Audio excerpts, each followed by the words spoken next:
Okay. Should I begin, you think? I can introduce you.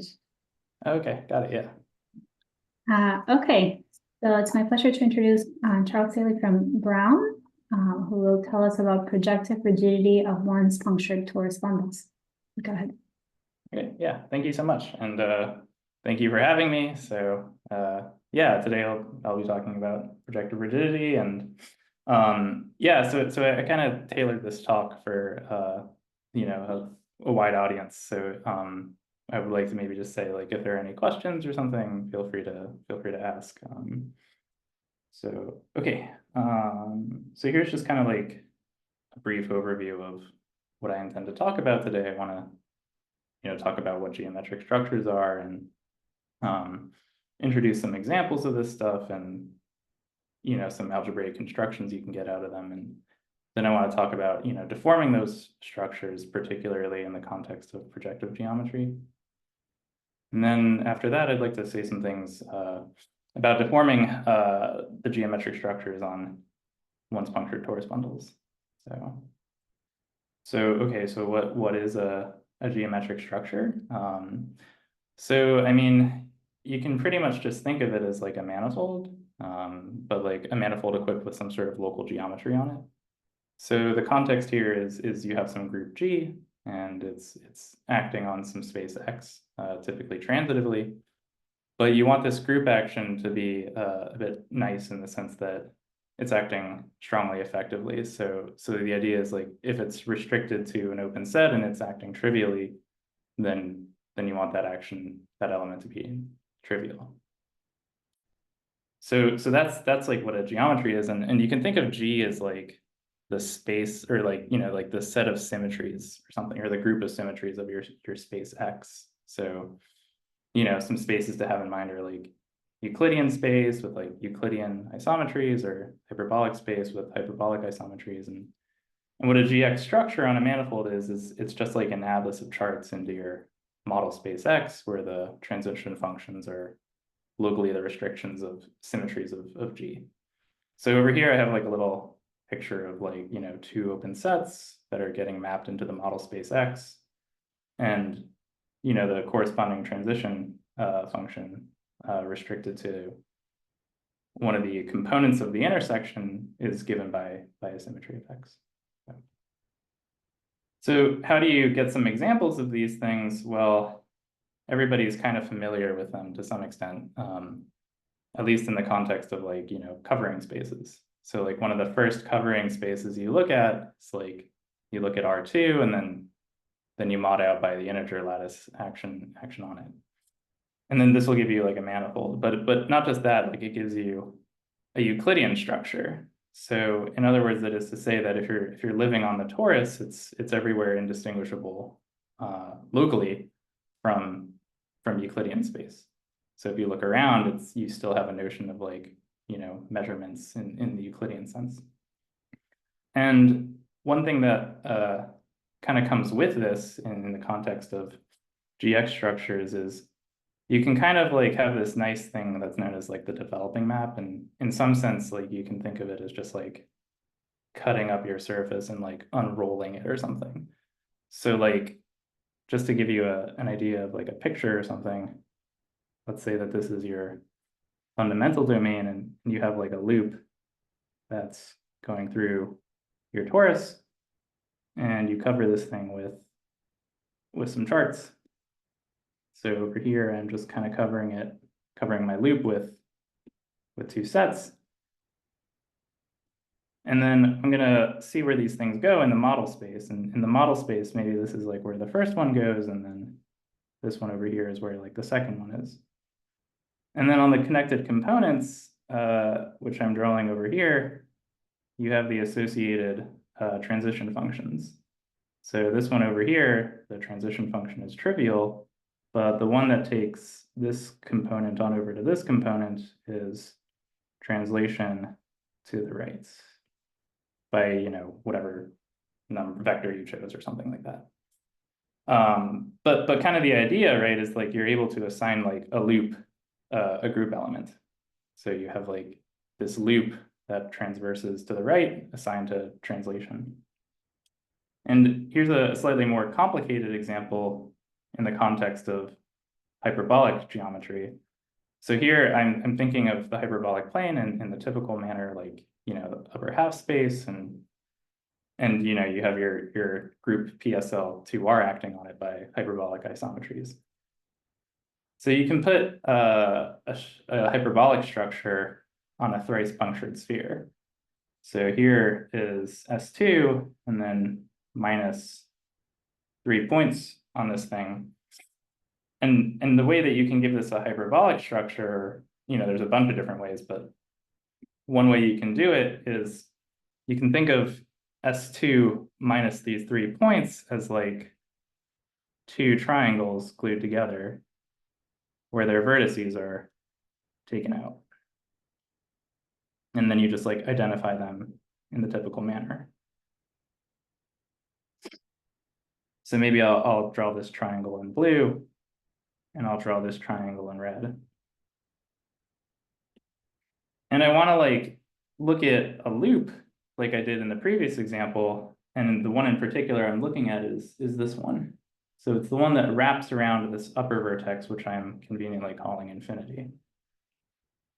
So if I start to like unroll this thing, I could put this first triangle down on the hyperbolic plane in the following manner, sending this vertex to 0, that vertex to 1, and the upper vertex to infinity.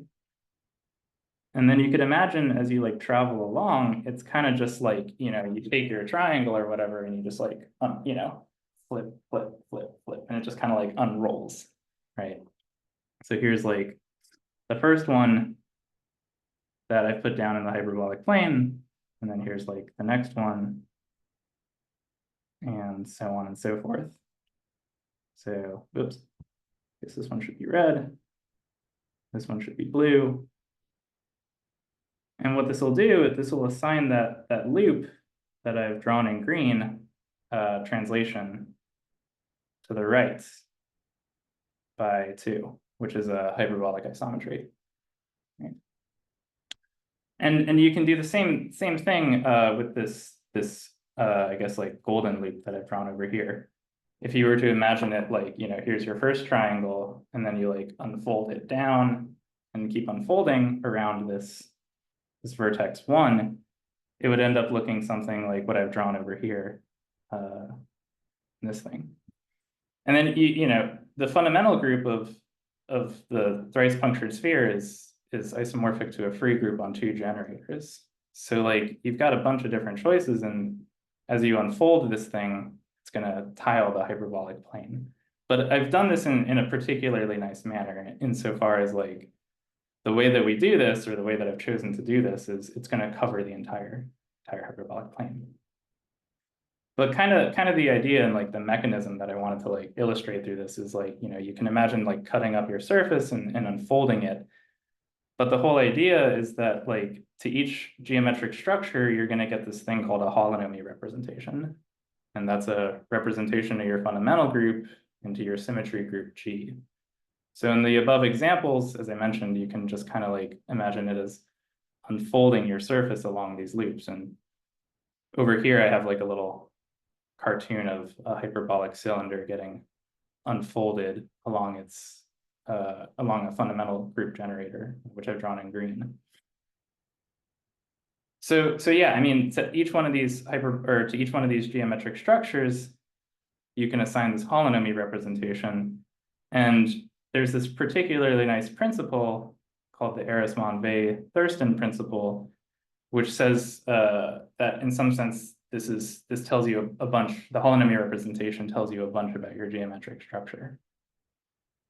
So the theorem says more or less the following. If you have a GX structure on your manifold up to equivalence, you can assign this via the holonomy representation to, you know, the representation up to conjugation. And in the nicest possible scenarios, this map over here is a local homeomorphism when you endow these things with the appropriate topologies. So, I mean, one way of thinking about this to some extent is like, if you have a holonomy representation of your GX structure, and you look at like a really close nearby representation, there's going to be a GX structure on the manifold that has that holonomy. It's kind of the idea of this. So I should maybe mention, like, this kind of only really holds in like the nicest possible scenarios or something. Like, in particular, if you have hyperbolic structures or affine or projective structures, and over here I'm just denoting these things as like the G and the X. All of these things, or all of these types of geometries satisfy this principle in the context where your manifold M is closed. Thanks. Maybe I'll like pause to see, are there any questions thus far? And if you have a question, do me a favor. If you could like vocally say it or something, that would be helpful. I'm notoriously bad at looking at the chat, but I'll do my best. Okay, so what this is saying is like, if you move around in the moduli space, this is going to correspond to deforming the geometry of your manifold in question. And then as a consequence, you're going to get like non-conjugate representations of the fundamental group. So over here, I have like a little cartoon of like, okay, here's your favorite Euclidean structure on your torus. And if you deform that, one way of doing that is just kind of like stretching the fundamental domain or something. But that's gonna change the holonomy representation to something that's non-conjugate. So this will produce distinct Euclidean structures on the torus. I should mention though, even though these are distinct like Euclidean structures, and one way to see that is like, well, the areas are different. They're equivalent in the affine case. So you have to be a bit careful of what geometry you're looking at. Okay. So here's kind of a picture that I quite like. This is what happens when we deform the structure on our hyperbolic thrice punctured sphere. This is an example of something that could happen. So I've illustrated like an incomplete structure on the thrice punctured sphere. So one way to do that, instead of like, if you remember when we were like unfolding the triangles and stuff, we were doing it by translation. But if instead you were to do it by like translation and then scaling, which is still a hyperbolic isometry, you could end up with an incomplete structure in the sense that, as you keep unrolling these things, particularly along this direction, you can see that they're going to limit along this geodesic. So the idea is that the holonomy associated to that like loop that I had previously, maybe this is like the holonomy, which has a fixed geodesic at this geodesic that I've drawn over here in orange, so it'll limit onto that. And similarly, the case is true when you unroll along this thing. So you can see that these things are not going to fill up the whole hyperbolic plane. And the representations are going to be non-conjugate to the previous one that we had. But this is kind of an example of how you can like move around in your space and deform the geometry. Okay, so how do you study deformations of geometric structures? Well, I mean, this is a really pretty active area of research in the low dimensional setting. You try to, I mean, one thing that you can try to do because of the Harris-Monvet-Thurston principle is understand this thing, which is called the character variety. The idea is that this thing over here, if, say for example, your group is finitely generated, you could think of this as like some sort of algebraic variety, and then like quotient out by conjugation on the right. That's where this thing is acting. And try to understand what this thing looks like at certain points. There's also a bunch of research in the context of like, G is some real semi-simple Lie group, and there's this whole idea of like theta positive representations and Anosov representations, which is very active area of research in Anna Wienhard and Olivier Guichard's area of expertise that ties into this higher Teichmuller theory stuff. And another thing that you can do is in the context that I'm looking at is, well, Weil's infinitesimal rigidity theorem. So this is something that I'll try to state now. So what does Weil's infinitesimal rigidity theorem say? So the idea is that, okay, like by the Ehresmann-Thurston principle, right? Like if you're changing the geometry on your manifold, you're producing some sort of non-trivial change of your representation. So you've got your like fixed geometric structure with your favorite holonomy representation, and you're deforming it. So this will give you a smooth path of representations. The trivial ones, though, are the ones that are like happening by conjugation, right? You can always give me a path of representations just by picking your favorite path through the identity and conjugating by it, but that doesn't really change the geometry, so we're not terribly interested in it. So if you have some sort of non-trivial deformation, this will determine a path in the character variety, this guy over here, that starts at the equivalence class of your original holonomy representation. And in the nicest possible circumstances, that point corresponding to that equivalence class is going to be a smooth point of the character variety, in which case then you can talk about like tangent vectors, right? Because you can differentiate the path. So part of Weil's infinitesimal rigidity theorem is the statement that like, okay, well, tangent vectors in this thing, by the way, is what I call the representation variety. Tangent vectors to the representation variety are going to correspond to these things, these functions that are crossed homomorphisms into your Lie algebra. And I'll say a bit more about that in a moment. But so, okay, so you have like, you know, this tangent space to your representation variety. And then like there's this subspace to it that arises from what happens when you're looking at paths via conjugation. And those things are going to correspond to a subclass of crossed homomorphisms called principal derivations. And those things are kind of like what we're not interested in.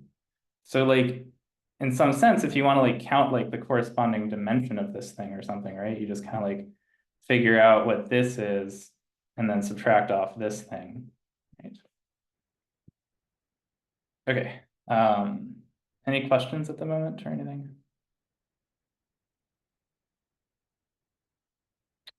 Okay. So how do you get a crossed homomorphism? So what you can do is the following. Let's say that you start off with your deformation and you pick your favorite group element. I'm just calling it A in my case.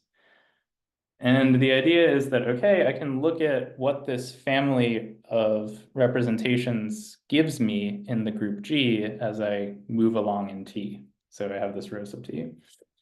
But I pull it back by this thing over here. So if you do that, that's going to give you a path in your Lie group G, and it goes through the identity at T is equal to 0. So what you can do is you take the derivative. And if you do that and define your function in this way, it's going to satisfy this, this equality over here. So f of A times B is equal to f of A plus the adjoint representation of rho of A acting on f of B. And then here in our context, like you can pretty much just think of the adjoint representation as like conjugation. So what does that do? That turns your Lie algebra G. So G is a, oops, hard to read, gamma module. And that's why, you know, we denote it by like this thing over here. This add of rho is this composition of the holonomy representation followed by the adjoint representation of your Lie group. So this will give you some sort of crossed homomorphism. And the ones that you kind of don't care about are the ones that are, well, they're called the principal derivations. So you can run through this calculation that we did above using this thing over here, right? And if you do that, what you're going to end up with is a function that just gives you something like this for a fixed element of your Lie algebra. Okay. So again, interpreting this as like tangent vectors, right? The idea is that, okay, well, if we look at the crossed homomorphisms, mod out the principal derivations, this is going to give us, well, like the tangent space of the character variety at this particular point. And for those of you who are familiar with like, group cohomology, right? This is precisely the definition of like the first group cohomology, the twisted group cohomology. Maybe I'll even emphasize this is twisted. So in my particular context, I'm very much interested in this group over here, H1 of gamma with coefficients in this coefficient module.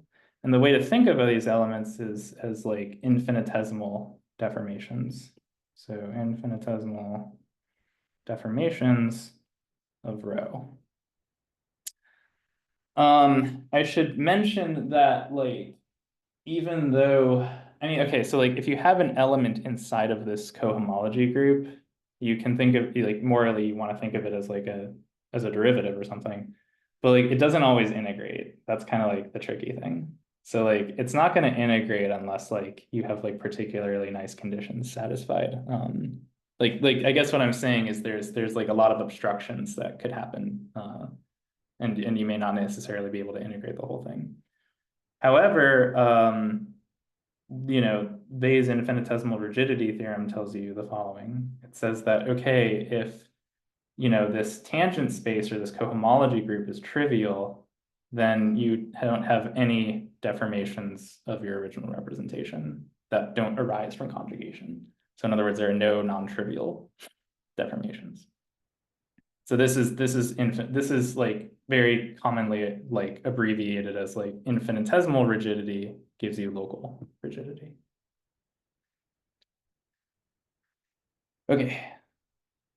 Another form of rigidity that is relevant to the context that I've been thinking a lot about is Mostow's rigidity. And at least this is one form of it. So like, let's just say that you have like a compact three manifold, and then like, somehow you were able to put a hyperbolic structure on it and your best friend put a hyperbolic structure on it, then you two secretly agreed up to isometry. You two had the same hyperbolic structure on this manifold.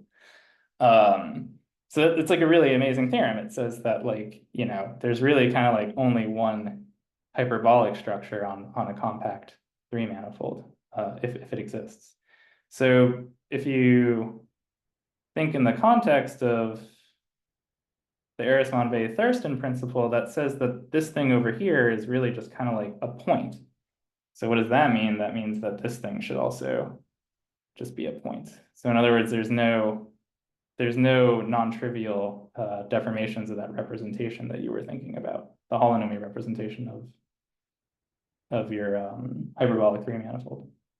I should mention, like, this is, you can extend this in much greater generality to like finite volume, complete hyperbolic three manifolds, the operative word there being complete. And here are two of my favorite hyperbolic three manifolds, the figure 8 knot complement, and then the Whitehead link. And so both of these things can be given a unique complete hyperbolic structure. And as a consequence, you can say stuff like, oh yeah, the hyperbolic volume of that thing or something. Algebraically, what this means in reinterpreting this in terms of Weil's infinitesimal rigidity theorem means that, this thing over here, this cohomology group has to be trivial. Okay. So I've been thinking a bunch about projective structures on three manifolds, and how are they related to this hyperbolic stuff? Well, every hyperbolic manifold inherits a projective structure. So that just kind of comes naturally from like, if you think about how you can embed hyperbolic space inside of projective space. So like here, I just have like kind of a cartoon of it in like the two-dimensional case. So I've drawn like the hyperboloid model sitting inside of R3. And you can consider all of like the vectors in R3 whose Lorentzian product, this thing over here, gives you something that's less, I guess, negative, right? And then when you look at that thing under projectivization, that's a model, or that's what's known as like the Klein model for hyperbolic space. So I've drawn it over here. It's just like, in an affine patch, you can think of it as like the unit disk where like lines are just straight lines. And that also means, I mean, you can kind of see quite clearly, right? Like if that's the case, well, then the projective isometries sit naturally inside of the projective linear group. So all that is to say that hyperbolic geometry is like a subgeometry of projective geometry. So the natural question arises, which is like, okay, if you give me like your favorite hyperbolic three manifold and consider it as a projective manifold, can you deform that thing's structure in the larger projective group? And this is where Mostow rigidity is like totally silent. Okay, any questions at the moment?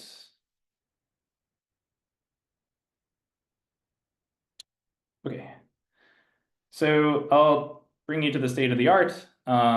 There's this paper by Cooper, Long, and Thistlethwaite that says that, okay, let's survey a bunch of the low complexity census manifolds. At most 61 of these things admit projective deformations, is what they found. They were able to like explicitly integrate some of them, but like an upper bound on like this census is 61. Heusner and Porty showed that infinitely many of the Dane surgeries on the figure 8 knot complements do not admit projective deformations of their hyperbolic structure. And for those of you not familiar with Dane surgery, I mean, kind of a way to think about it is like, take your favorite hyperbolic three manifold with like a cusp, and then like, you can compactify it in a way that gives you a closed manifold that's going to correspond to gluing in a solid torus. And amazingly, somehow this still has like a hyperbolic structure on it, typically speaking. And that hyperbolic structure on the closed manifold in the context of the figure 8 knot complement is non-deformable for sufficiently large values of some parameters. But like the unfortunate thing is like, we don't know when those parameters like are achieved. So you know that infinitely many of them are, however, you can't say exactly which they are. In a recent piece of work by myself, I used like computer assisted proofs to like figure out like a ton of them that are. So I found like 2,000 that don't admit projective deformations. So I just kind of like probed the character variety with like interval arithmetic and some cohomology arguments and found that 2,000 of them do not admit projective deformations. So for example, the 2-3 Dane surgery on the figure 8 knot complement doesn't. Ballas, Danziger, Lee, and Marquis in a forthcoming preprint showed that under like a particularly mild cohomological condition, if you have a once cusp hyperbolic three manifold, it's going to have infinitely many projectively rigid Dane surgeries. So like you take your manifolds, if it satisfies this cohomological condition, you can find a ton of them that are projectively rigid. So kind of the idea is like, most of the time, you're not going to find deformations. However, you can. And at the moment, there's like really kind of no ideas like why you can or why you can't. I mean, there are certain circumstances where you can, like always. If, say, for example, your hyperbolic three manifold has like a totally geodesic closed surface in it, then you're always going to be able to find projective deformations. This is a result of Johnson and Milson that corresponds to like bending the structure. But like generically speaking, in the absence of that hypothesis, nobody knows like why this happens. So this is a pretty interesting area of research. The cohomological condition that I've been talking about is this thing called infinitesimal projective rigidity rel cusp.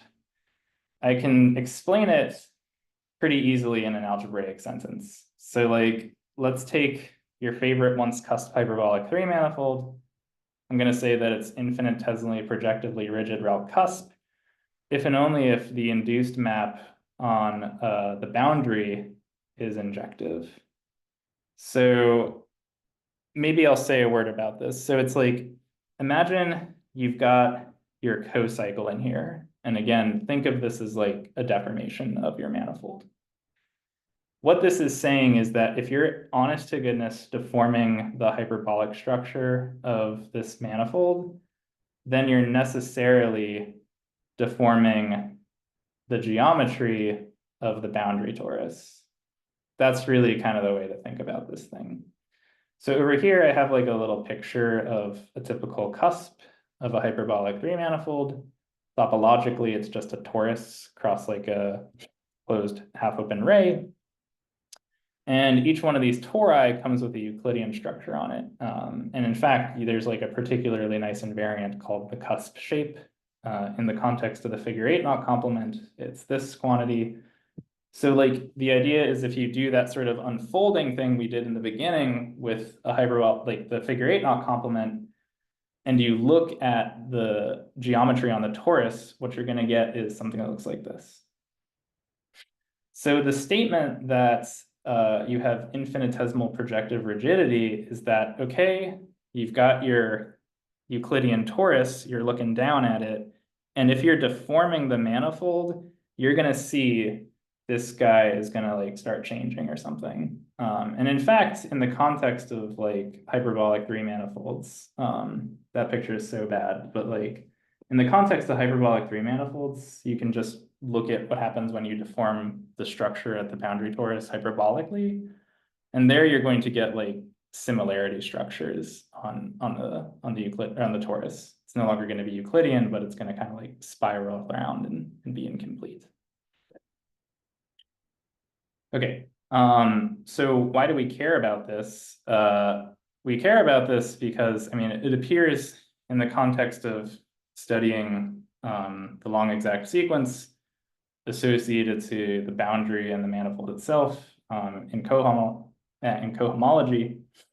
Here it is right there. So it's this thing, we depend on it for a good amount of these sort of cohomology calculation arguments. I should also mention maybe like for those graduate students in the room or something, it's like a theorem that like eventually when you start like doing like more and more research, you're gonna like run into the thing that you ignored when you were in graduate studies. And like you were like, I'm not gonna really learn this. But then it's like you have to learn it because it's like you can't move forward with the problem unless you become like an expert at it. So like my thing was I didn't really learn cohomology very well, but then it just like I really had to learn cohomology. Anywho, so another reason why we care about this is there's this particularly nice theorem by Alice, Danziger, and Lee that says that if you have a hyperbolic three manifold that satisfies this condition, then the corresponding point in the character variety is smooth. So what that means is that you can integrate all of those cocycles that you picked. Moreover, if it satisfies that condition, you can take your hyperbolic three manifold and look at its double, and then endow that thing with a convex projective structure as well. And then finally, this will inform you on the deformation theory of the Dane surgeries on the manifold by Heusner and Porty. Okay, so what I've kind of set out to do is try to figure out like an explicit infinite family of these things. And one thing that I started looking at was once-punctured hyperbolic three manifolds. So the context here is pick your, once-punctured torus, and then your favorite element of SL2Z that has trace bigger than 2. So in this particular example, I just chose 2, 1, 1, 1. That'll correspond to the figure 8 knot complement. And what you can do is apply this elements to it, and this will give you an automorphism of its fundamental group. In this particular case, I've just like written it out, gives you this thing. And you can figure out exactly what this is by like using this nice theorem that tells you that every one of these elements over here is expressible as like a bunch of right and left Dane twists on the once-punctured torus. So what we get is this like fiber bundle structure over this base circle, S1, and the fiber is a once-punctured torus.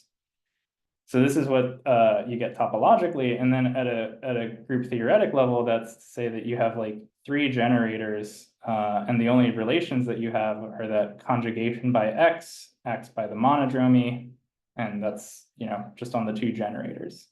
So these things admit particularly nice group presentations. So with that, you can try to leverage this fiber bundle structure to better understand whether or not, or try to calculate like the cohomology group of the full three manifold. Because maybe if you understand the pieces, you can understand the full cohomology group itself. So that's kind of what I tried to do here with this Linden-Hochschild-Serre spectral sequence. I've written it down over here, but I feel like, if anything, the picture is perhaps more helpful or something. It's like here you've got your once punctured hyperbolic three manifold, or sorry, your once punctured torus bundle. And the idea is that if you move around on the base circle, this is going to induce an automorphism of the once punctured torus, which gives you an automorphism of this cohomology group. Right. So I forgot to mention that all of these bundles possess hyperbolic structures. And moreover, their hyperbolic structures are going to be infinitesimally projectively rigid Weil cusp, if and only if this condition is true. So if you calculate the dimension of this thing and you figure out it's equal to 3, then you're good to go. So in some sense, like a lot of this problem can be brought down to a dimension counting argument. And for those of you who are a bit familiar with it, kind of the idea is that you've got two real parameters to mess around with from the hyperbolic setting, and then you have like a projective. If you have like only one direction to move projectively, then that'll account for all three. So what's the upshot of applying all these cohomology calculations? At the end of the day, what you get is this. You get that the cohomology of your once punctured torus bundle, at least the first one, that's the one you care about, is isomorphic to the zeroth cohomology of the base circle acting on the cohomology of this fiber, right?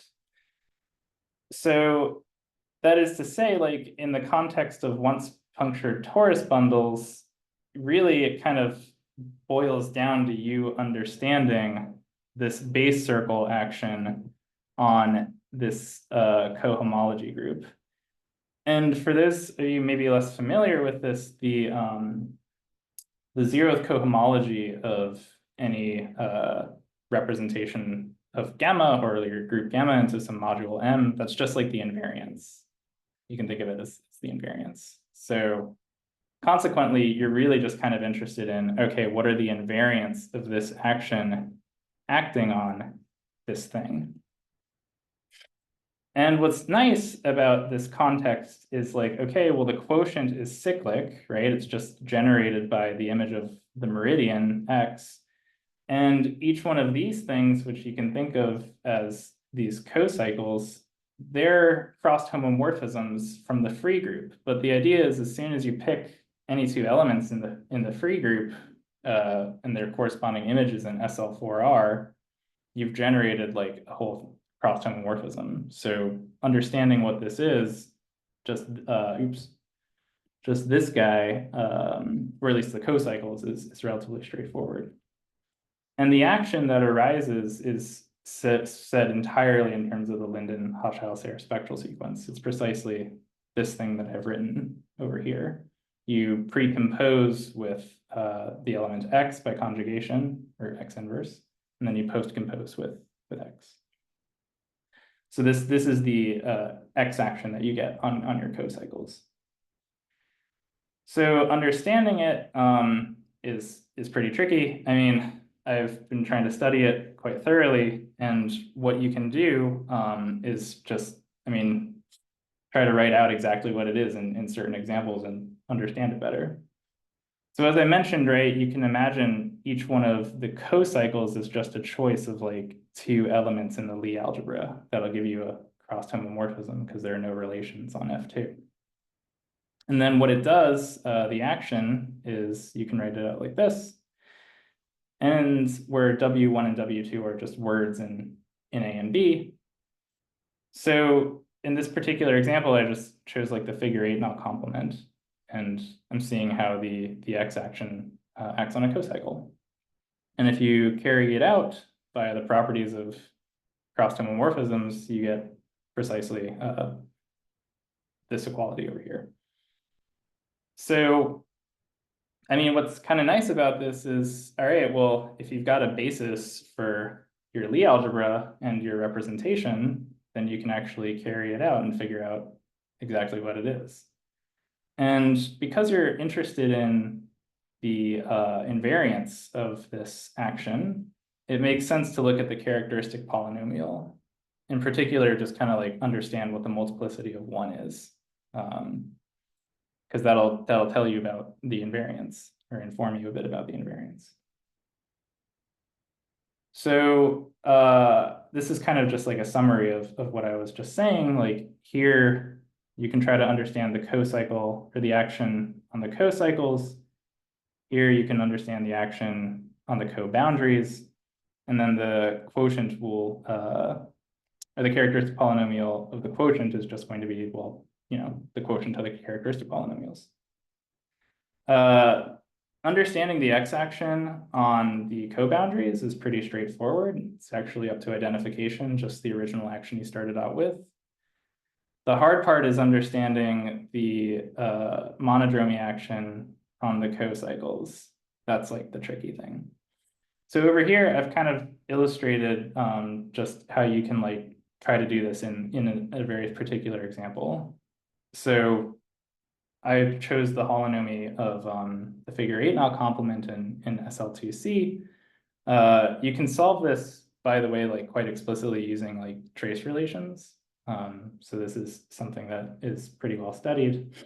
And then once you have this, right, if you know your isomorphism between SL2C or PSL2C and PSO31, you can figure out what the holonomy is in PSO31. And if you have these matrices, then you know exactly how this thing's going to act on the Lie algebra of SO4R just by conjugation.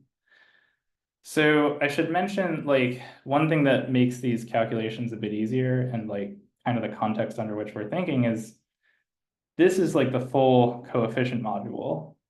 This thing over here are going to correspond to the hyperbolic deformations, and those are well understood because of Thurston. This over here, the orthogonal complement of SO31 under the killing form, that's like the projective deformations that we're more interested in. So that's like I guess a 9-dimensional subspace that corresponds to this thing. So with that, like in the case of the figure 8 knot complement, you can write this thing out and you're going to get the characteristic polynomial is given by this enormous thing.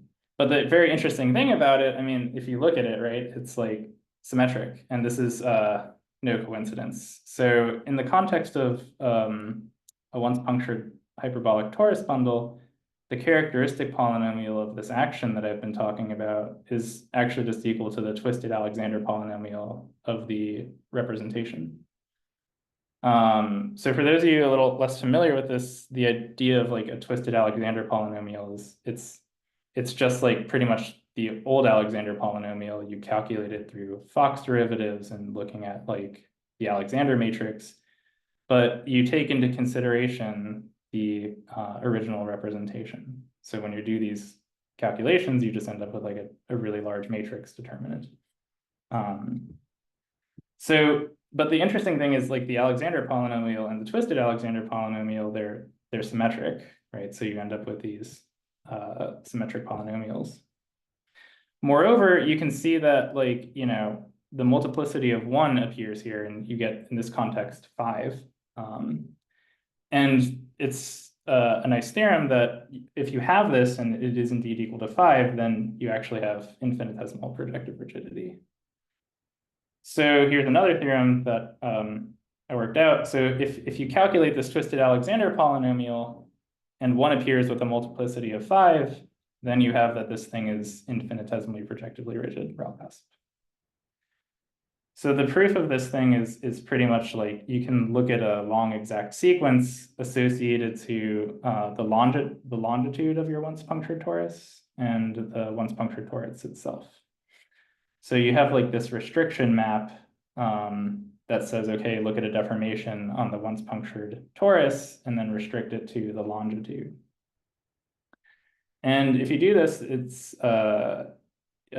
these are both gamma mod f2 modules, and you can show that the dimension of this thing is equal to 5 by some dimension counting arguments, and prove that this action downstairs is unipotent. And then, from there, again, it's pretty much just like some sort of like cohomology calculation. But the long and short of it or something is like, if you have the representation and you end up with a multiplicity of 5 on 1, then the thing's infinitesimally projectively rigid. And what's kind of nice is like, in this paper that I recently wrote, like you don't actually have to do all the calculations that I've shown you. You can kind of do some like as soon as you have the PSO3-1 representation, then you can just effectively look at tensor powers and then spit out whether or not the thing is infinitesimally projectively rigid pretty quickly.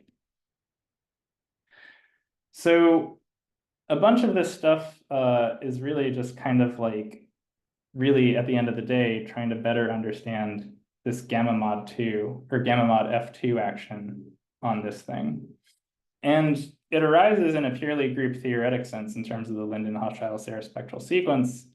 However, you can have like a nice reinterpretation in this context.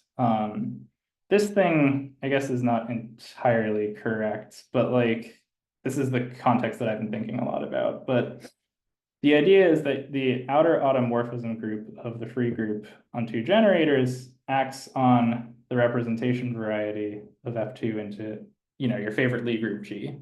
And it just acts by, pre-composition by its inverse. So this action is like pretty interesting in and of its own right, and like is studied by many people. Here are some names: Goldman, Galander, Minsky, Forney, Goldman, Lawton, Silvos. The main question, it appears to be like, is this thing actually like ergodic, or under what conditions is it ergodic, like for, n is equal to 1 or 2 or whatever. So you can replace this F2 with like F3 or something, and then replace your G with, SU2 or some other compact, typically compact Lie group. So in our case, we're not looking at the whole outer automorphism group. We're really just kind of looking at a specific element of the outer automorphism group acting on this representation variety. And in the context of once-punctured torus bundles, kind of the idea is that, okay, well, you can look at this action over here, but then post-compose by conjugation. And what that's going to give you is that the representation of the once-punctured torus is a fixed point under this new action.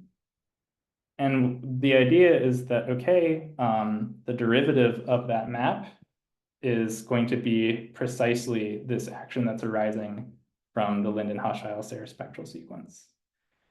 So that's kind of like this theorem that we have over here. It says that that action that comes from that spectral sequence is precisely the differential of this action on the character variety at this fixed point that corresponds to the hyperbolic structure on the once-punctured torus bundle restricted to the fiber. So yeah, maybe what I'll do now, maybe I'll stop sharing this for a moment. And so let's see here. Okay, so this is kind of like the worst video game ever or something. So here, this is like a model of the Klein model of hyperbolic 3 space and projective space, but I'm slicing it by like a totally geodesic slice. Can people see this, by the way? Is this visible? Okay, great. So I've tiled this thing by ideal tetrahedra. And the idea is that I'm looking at one single totally geodesic slice, and I can like move through these geodesic slices. Oh, crap. Let's see here. Oops. Okay, so now I'm moving through these geodesic slices. So like, you're just imagining like, you're like in your affine chart and you're just kind of like leveling up and down through this thing. And as you can see, there's like, a pretty good amount of like these parallelism things that are preserved. But like what you can do in the context of the figure 8 knot complement is show that you can you can actually deform this thing projectively. So like that's what I'm doing right now. So this thing is getting deformed projectively. It's like not the best because like, you know, you see all these holes or whatever, but it's pretty hard to tile this thing because it's like it's hyperbolic. So like it's literally exponential. But I just kind of did it randomly or something. But what's kind of neat about this is like, you know, you can see like, okay, well, now the parallelism class is no longer preserved. It's like distorted and stuff. And then, yeah, you just like, you know, kind of can move around and stuff like that. So like, I don't know, in some sense, like what I truly want to do or something is just like illustrate these things and look at the geometry to form because it looks pretty cool. So. All right, let's see here. How do I'm so bad at Zoom. I mean, yeah, that's pretty much all I have to say. So yeah, thank you very much for your time.